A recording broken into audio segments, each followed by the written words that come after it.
Saat ini, para pemimpin milenial mendapat angin segar. Nadiem Makarim plus 7 milenial diangkat menjadi staf khusus Pak Jokowi. Dan ada banyak tokoh milenial mulai menunjukkan posisi strategis ke depannya. Sebagai pengingat, kaum milenial adalah mereka yang lahir di antara tahun 1981 hingga tahun 2000. Generasi baby boomers lahir tahun 1946-1964. Dan generasi X, generasi seniornya, generasi milenial adalah lahir tahun 1965 hingga tahun 1980. Secara umur, kaum milenial kini seharusnya sudah menduduki level kepemimpinan tengah dan atas dalam sebuah organisasi, managerial level. Ini posisi penting di banyak organisasi. Sebentar lagi akan makin banyak pemimpin milenial yang menduduki posisi-posisi teratas dalam organisasi, seperti di kementerian, dirjen, gubernur, bupati, CEO, direktur, general manager, bakal menjadi sebuah kepastian karena adanya tuntutan perubahan dahsyat dan ekstrim serta super cepat yang kini sedang kita alami bersama. Banyak sebutan diberikan oleh para pakar kepada perubahan ekstrim zaman now, zaman Gen M, zaman generasi milenial itu, seperti istilah VUCA, volatility, uncertainty, complexity, dan ambiguity. Itu Benis and Nanus yang mengatakan. Kemudian inflection point, Andy Grove, disruption, Clayton Christensen, kemudian revolusi industri 4.0,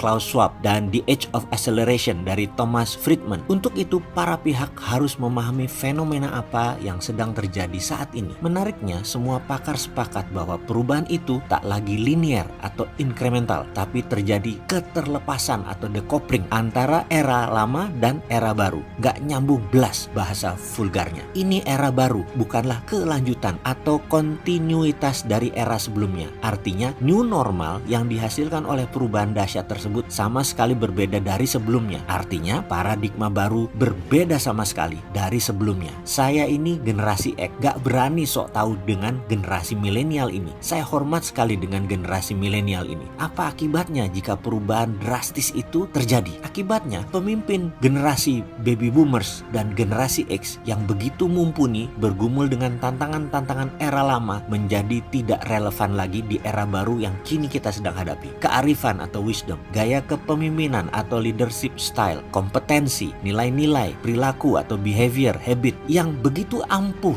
menjadi solusi di era lama kini mandul alias tidak mempan lagi menyelesaikan persoalan-persoalan kekinian di era baru. Ada beberapa alasan kenapa para pemimpin baby boomers dan generasi X harus mulai legowo untuk menyerahkan tampuk kekuasaannya kepada para pemimpin milenial agar organisasi lebih cakap dan bisa keluar dari kemelut perubahan ekstrim di era baru. Karena generasi X dan generasi baby boomer yang saat ini memimpin negara dan kaum politikus, otak Anda sekali lagi tidak relevan dengan kemajuan dunia yang saat ini dihadapi oleh kaum milenial. Jadi bukan saja perusahaan yang bermasalah, kepemerintahan pun saat ini bermasalah. Siap-siap serahkan tampuk kekuasaan ke generasi milenial.